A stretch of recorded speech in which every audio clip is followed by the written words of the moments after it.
Questions Hotline at 910-LJS-CAST. That's 910-557-2278. Leave us a voicemail with your jazz question, and you may just hear it answered on a future LJS podcast episode. That's 910-LJS-CAST. What's up, everybody? My name is Brent, and you're listening to the LJS podcast. This is the podcast where you get weekly jazz tips, interviews, stories, and advice for becoming a better jazz musician. I want to welcome you from wherever you're listening at in the world, and whether you're listening from our home base at learnjazzstandards.com, YouTube, iTunes, Facebook, wherever you're listening from, I want to welcome you. And on today's episode 56, we actually have a slightly different episode than we normally would have on this show. And the topic is 8 reasons why jazz musicians should shed classical. That's right, I'm talking about classical music. It's this music that we've kind of just summed up in one term, but it spans just a huge heritage and history of music. And it seems to have nothing to do with jazz, right? Well, on today's show, we're having on special guest Josiah Bornasian to talk to us all about this topic. Now, if you've been listening to the show for a while, you'll know that I've had Josiah on the show multiple times. And the reason I always have him on this show is because he's an incredible academic.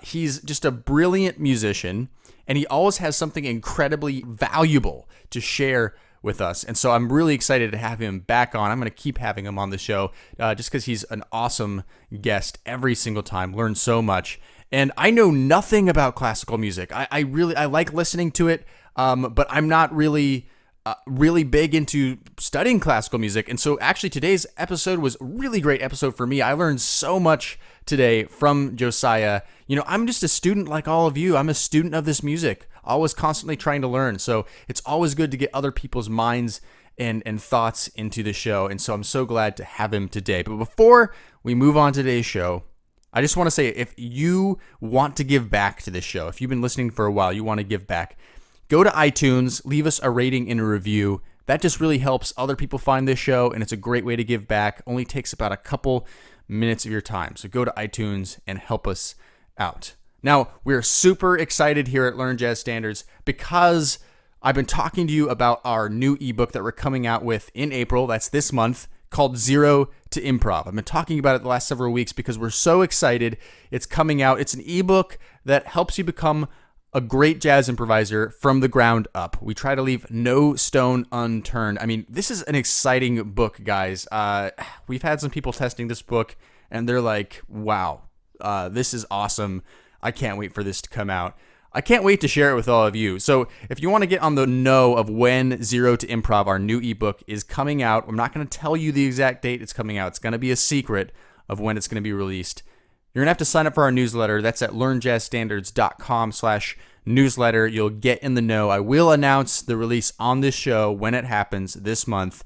But if you want to get to be the first person, go to the newsletter, sign up there. Now, this week, because we have a special guest on, we're not going to do our segment of Ask LJS. If you haven't listened to the show before, Ask LJS is where listeners call into our podcast questions hotline, leave a voicemail with their jazz question, and it could be answered on a future LJS podcast episode. We have had lots and lots and lots of great questions since we opened up the show, and I apologize to those who called in this week and aren't going to get a question answered. Don't worry, we're going to answer your questions. If you want to call in to the podcast questions hotline, let me give you that number. It's 910-LJS-CAST or 910-557-2278.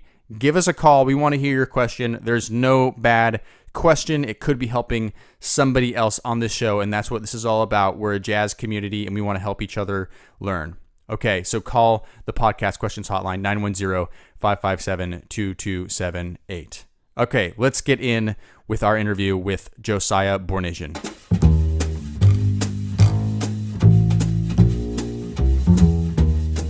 All right, welcoming back Josiah Bornasian on the LJS podcast. Josiah, thanks for being back here again, man. Always enjoy having you on the show. It's my pleasure. Thanks for having me back. All right, so today I understand you're going to be talking about why jazz musicians should be practicing classical music, and I'm actually really interested in this myself. because I haven't actually done a lot of this, and in a way I feel, I guess, convicted about it. Like, I feel like I should be doing this. So in a way, I'm excited for you to convince me why I should be practicing classical. And of course, all of the listeners out there today are probably wondering the same thing, especially if they're not from a classical background. So tell me why. Why should we be practicing classical as jazz musicians? Yeah, well, I mean, let me start off by saying, yeah, it might seem, and it does seem to probably many of the listeners, sort of counterintuitive. You know, oh my gosh, there's this jazz guy. Why is he going to harp on about classical? But bear with me, and hopefully by the end of this, you'll be on the same page with me, and you'll agree. So, reasons why you should practice classical music. Well, number one, for a jazz musician, practicing classical music is a great way to sharpen your fundamental technique on your instrument.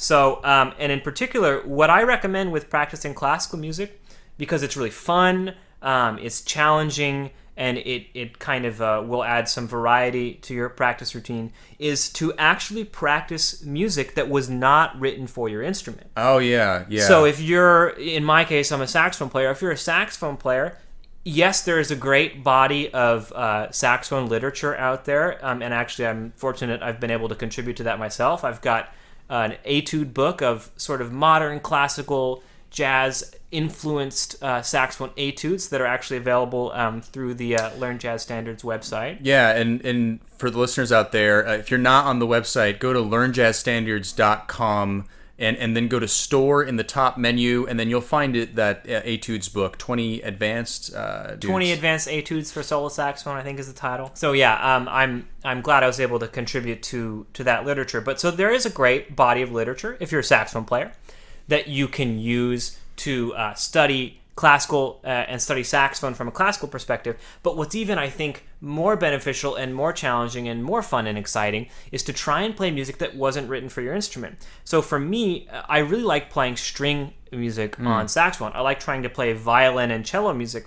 And one of the reasons I think it's so beneficial is it forces you to think outside the box of what was written for your instrument. Right. It forces you to address specific technical challenges that you normally wouldn't come across on your instrument. So just one quick example is, as a saxophone player, we're used to playing mainly kind of lines, like scales and arpeggios up and down and melodies like that. Well, if you really dig deep into the classical repertoire for violin and cello and so on and so forth, string instruments often have a lot of really big intervallic leaps where you're jumping sixths and octaves and compound intervals that are larger than an octave.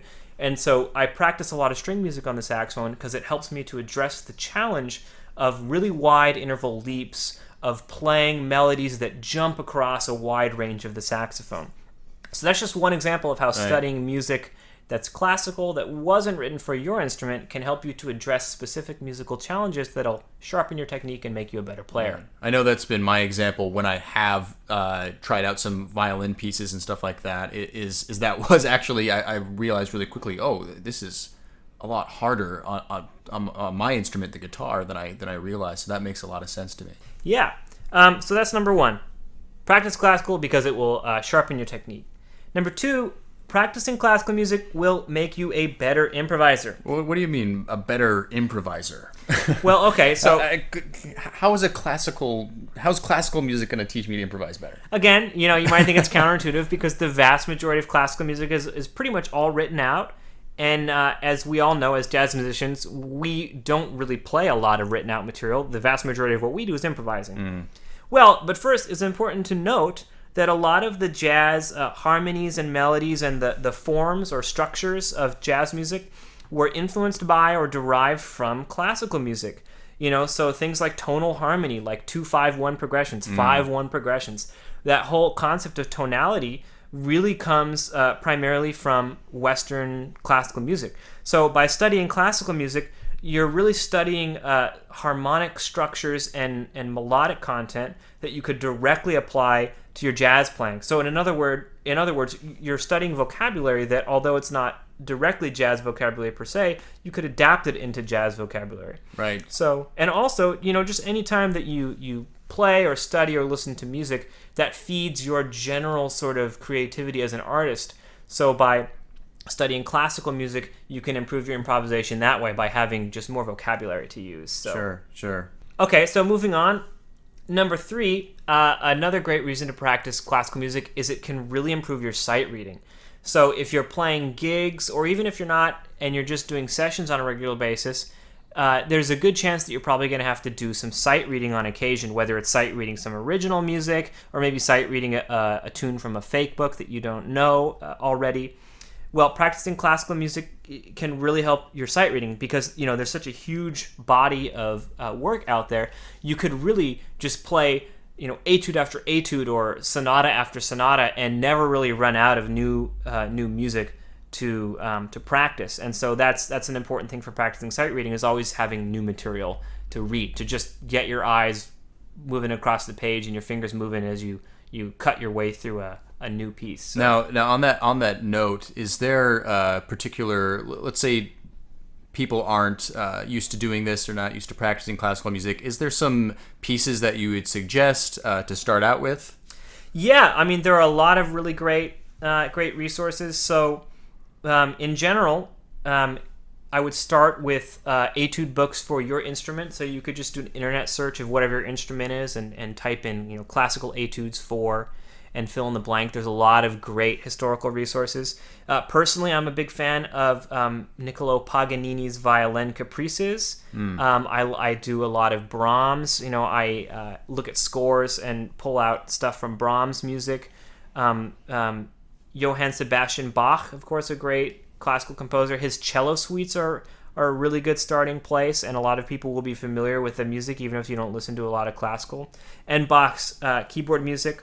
And then also I like a lot of 20th century kind of modern composers. So Stravinsky, Schoenberg, and Bartók and composers like that can give you some good starting places. And one of the good things is that a lot of this music that's in the classical repertoire is what's called in the public domain. So there are some online resources where you can download sheet music and scores free of charge because the music is in the public domain and the scores are being provided by the Library of Congress, for example. So just make sure you absolutely double check the copyright laws in whatever country or polity you find yourself in. But as long as you're following copyright laws, there are some great resources to download free classical music that is in the public domain. Another reason to practice classical music. Practicing classical music can give you ideas for improvising and composing. So what I do is when I'm practicing a classical piece, whether it's an etude or whether it's a snippet of a symphony, and I'm checking out all the different parts that are happening during one section of a symphony, something like that, what I do is I pick an idea that I like, whether it's a melody, whether it is a chord progression, whatever it is. If there's some element of the music that I like, I'll take that, I'll extract it, and I'll find a way to practice it on my saxophone. So I might play it in all 12 keys. Let's say it's a chord progression. I'll arpeggiate the chords, in time or out of time in all 12 keys. Or if it's a melody I really like, maybe it's some beautiful romantic era melody from a Chopin piece or something, I'll play it in all 12 keys. Maybe I'll try playing, if it's in 4/4, maybe I'll try translating it into a 3/4. So you can play it in a different tempo, a different meter. And before you know it, you're kind of developing your own hybrid jazz classical vocabulary by taking a classical idea and playing it on your instrument and transforming it, and then you're basically developing new vocabulary that you could use when you're playing in a jazz context, because again, a lot of classical melody and harmony can translate into jazz. I like that you talk about that, because I know you wrote an article for Learn Jazz Standards blog called How Jazz Masters Practice Licks, and so it's interesting. I know you do mention you can take classical ideas and apply some of those concepts, but if you want to do some further reading on that, that's a great article that you wrote, Josiah, and you can do that by going to learnjazzstandards.com and then just search for How Jazz Masters Practice Licks, but applying that classical concept is really great to add to that. Yeah, and then additionally, for improvising ideas, another great thing about classical is, in addition to actual nuts and bolts vocabulary like melodies, or you find a cool rhythm from a Stravinsky piece that you want to practice and see if you can use it as a basis for a jazz rhythm to use in a jazz solo when you're improvising. Another great thing is just the sort of overall concept of artistically what's happening with a classical piece. You can get a lot of great ideas for your your jazz solos by studying, what's the structure of a classical piece of music? What's the overall form? Are there themes that are being developed? Does the composer modulate at some point? Is there an overarching sort of musical energy or emotional palette that the composer is exploring? So you can really delve into the music on a conceptual level while you're practicing it and get some ideas that can really fuel your jazz improvising.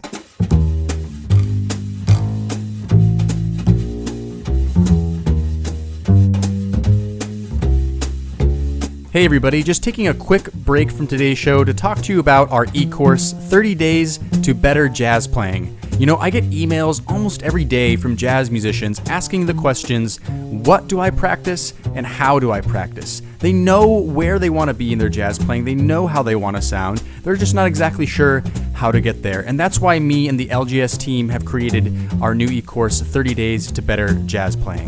30 Days to Better Jazz Playing is an audio e-course that brings you through 30 days of focused, goal-oriented practicing where you're going to be working on things that will actually improve your jazz playing. This course is designed for all instruments and for all skill levels and is really great for anybody looking to practice with purpose and to make real improvement in their jazz playing. If you want to learn more about this e-course, go to learnjazzstandards.com/30 days. That's learnjazzstandards.com/30 days. I hope to see you in the course.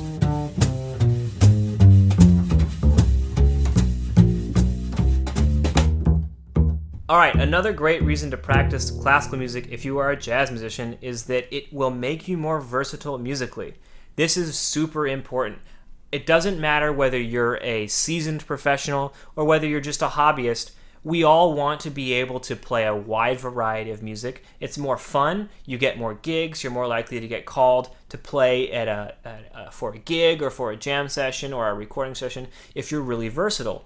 And classical music has such a wide variety of styles within it, and classical music has influenced so many other styles of music and accepted influence in return from other styles of music that there's such a wide variety of music you can study. It can really help you to expand your skill set and become more versatile as a musician. Yeah, and I think that that studying all kinds of different music is always important because they all influence each other. If you're working on your jazz, it's going to improve your pop playing or your rock playing, and vice versa. It's all going to have an effect on each other. So, if you're a jazz musician, you shouldn't be listening to just jazz music anyways. You should be listening to classical music and grabbing stuff from that and allowing that to transfer over. So I think that's a great point to make with that.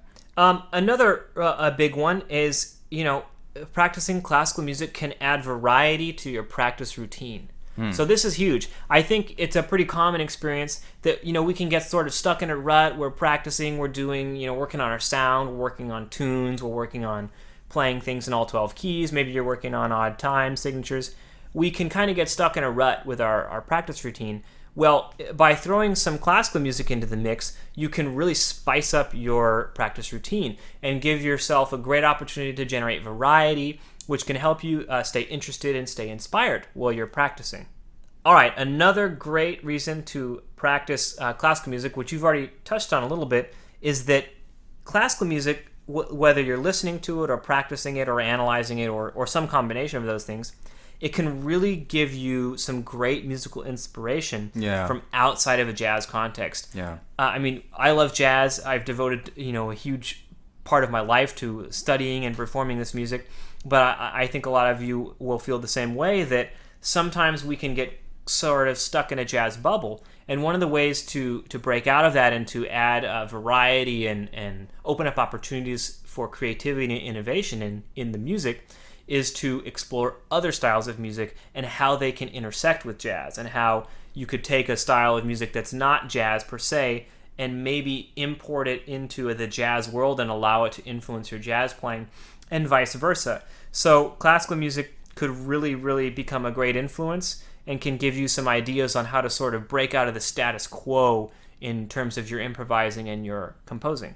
I think for jazz musicians too, jazz is, I like to consider it an art music. It's not necessarily mainstream, and to really get jazz, you have to be really into listening to it. You have to be interested in paying attention to it. It's not necessarily music that you can just sit on the sidelines all the time with. To really get a lot out of it, you have to be involved in it. So I think naturally a lot of jazz musicians are into music like that. And so I think classical is a great music that we should be listening to for that reason too, because there's so much depth. I know I really enjoy going down to listen to the New York Philharmonic play.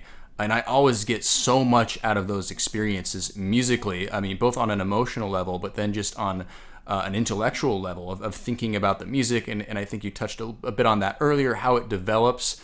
So I just think even as a musician in general, to be listening to this music and caring about it to some degree is important. So yeah, I'd have to back you up on that. Like, it certainly can have a great influence on the music you play. And then just as a musician, to be involved in listening to the music, because I almost feel in a way classical can take it to that next level. Sometimes these pieces are really long and epic, and they go a lot of different, they're progressive, they go a lot of different directions.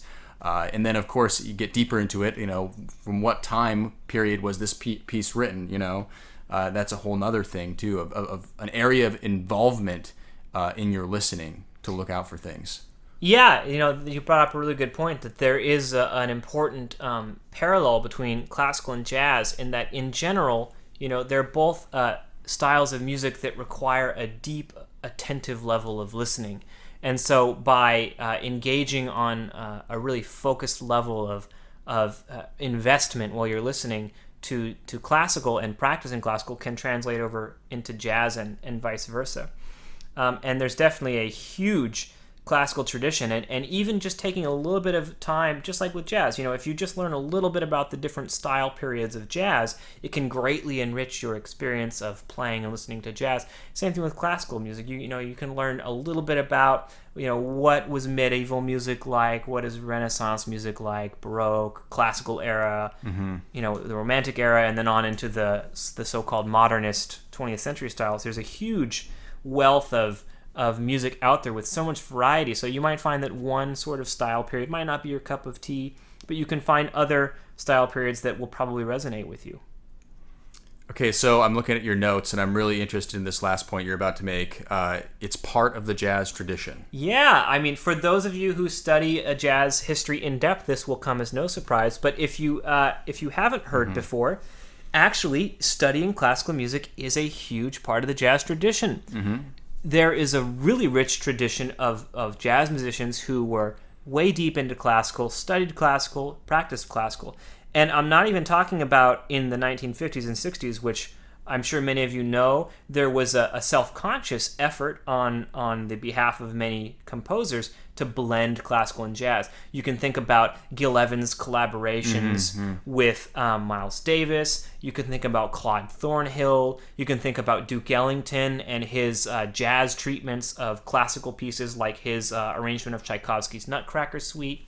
So, obviously in the 1950s and 60s, there was a great self-conscious blending of jazz and classical. But all the way back into the traditional New Orleans jazz era, the birth of really jazz as we think of it today, there was a lot of classically trained musicians. So in New Orleans, there was a huge Creole culture who were, African Americans of mixed ancestry who had primarily French, but also some Spanish ancestry, and then also African ancestry. And a lot of Creole musicians spoke French and were raised in sort of middle class background where they would study French opera repertoire. There was a very vibrant symphonic and opera music scene in New Orleans at the turn of the century, a great classical marching band, concert marching band tradition at the turn of the century. So, composer like Jelly Roll Morton, iconic jazz performer and jazz composer, grew up, hearing and listening to and performing and studying classical music in the European tradition. And then fast forward, you have some of the great pioneers of other styles of jazz. Charlie Parker. Charlie Parker was notorious for practicing classical music. There are classic stories of people going backstage and hearing Charlie Parker playing Debussy, playing Clair de Lune on alto. Igor Stravinsky one night went down to 52nd Street to hear Charlie Parker play. It's a famous story. And Charlie Parker recognized Igor Stravinsky in the audience, and Charlie Parker started quoting some of the melodies from The Rite of Spring. And Stravinsky raised his glass of whiskey and saluted Charlie Parker. Wow. So Charlie Parker had clearly checked out Stravinsky's Rite of Spring. Yeah. There's also a great iconic story where when Wayne Shorter had moved to New York and John Coltrane was in New York, they used to practice together. And one of the things they would do is they would get together and practice out of a cello book. It was actually like a cello etude or cello duet book. They used to practice together out of that. And one of the rumors is that John Coltrane might have gotten the inspiration for the Giant Steps chord progression from this book of cello, essentially cello etudes. Oh, interesting. There's another theory that he got it from the Slonimsky, the book about all the thesaurus of scales and all that stuff. But they might be apocryphal stories. And then again, fast forward, Miles Davis, way into classical music. If you read his autobiography, he talks a lot about he really liked Stockhausen, he liked Khachaturian. And then fast forward to today, there are a lot of really famous jazz musicians who are known for performing classical, studying classical, practicing classical. One of my mentors, David Binney, is a huge advocate of practicing classical music, and he's told me some really fun stories about him introducing Chris Potter to classical music, and Chris Potter just shredding over these classical etudes and stuff. And then, of course, Wynton Marsalis is very well respected as a classical solo trumpet performer, in addition to all of the jazz performing he does and all of the important work he does for jazz preservation and education. So hopefully you feel inspired now to go out there and learn a little bit about classical music, check out some of the great iconic classical composers in the Western classical tradition, get your hands on some scores and etudes and study that. And then, of course, I can always recommend, happy to recommend my own etude book, which, although I sort of wrote it with the saxophone in mind, it addresses a lot of these modern jazz challenges and concepts that people are exploring in their music today with more contemporary jazz. So feel free to check that out. And and for those who aren't on the website, you can find that at learnjazzstandards.com. And then go to store in the top menu, and you'll find his ebook there. Yeah, so I know I got a lot out of this today. Thanks for talking about this, Josiah. Always a pleasure to have you on the show. It's my pleasure. I hope everybody got something out of it, and I look forward to speaking with you all again soon. That is all for today's show. I want to thank you so much for listening. Thanks for tuning in. And as always, if you want to add anything to today's conversation, go to the show notes. That's at learnjazzstandards.com, podcast in the top menu, and find this episode 56. Leave a comment in the comment section. This is a jazz community. We want to hear from you. Okay, now remember, if you want to give back to this podcast, go ahead and go to iTunes, leave us a rating and a review that helps other people find this show. It's a great, easy, fast way to give back to this podcast that we produce every single week.